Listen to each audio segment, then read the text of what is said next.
Não repreenda um homem mais velho. Pelo contrário, exorte-o como você faria com seu pai. Trate os mais jovens como irmãos, as mulheres mais velhas como mães, e as mais jovens como irmãs, com toda a pureza. Honre as viúvas que não têm ninguém para cuidar delas. Mas se alguma viúva tem filhos ou netos, que estes aprendam primeiro a exercer piedade para com a própria casa e a recompensar os seus pais, pois isto é aceitável diante de Deus. Aquela que é viúva de fato e não tem ninguém para cuidar dela, espere em Deus e persevere em súplicas e orações, noite e dia. Entretanto, a que se entrega aos prazeres, mesmo viva, está morta. Ordene estas coisas, para que sejam irrepreensíveis. Se alguém não tem cuidado dos seus, e especialmente dos da própria casa, esse negou a fé e é pior do que o descrente. Somente poderá ser incluída na lista de viúvas aquela que tiver mais de 60 anos, que tiver sido esposa de um só marido e que seja recomendada pelo testemunho de boas obras. Se criou filhos, se exercitou hospitalidade, se lavou os pés dos santos, se socorreu os atribulados, se viveu na prática zelosa de todo tipo de boa obra. Mas não inclua na lista viúvas mais novas, porque quando seus desejos fazem com que se afastem de Cristo, querem casar, tornando-se condenáveis por anularem o seu primeiro compromisso.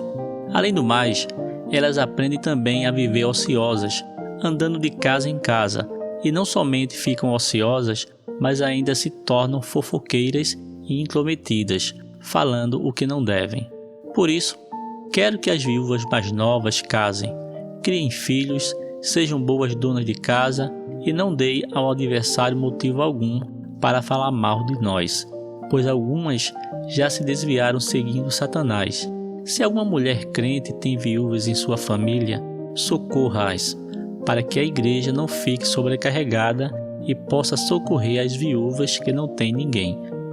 Devem ser considerados merecedores de pagamento em dobro os presbíteros que presidem bem, especialmente os que se esforçam na pregação da palavra e no ensino, pois a Escritura declara: não amordace o boi quando ele pisa o trigo. E ainda, o trabalhador é digno do seu salário.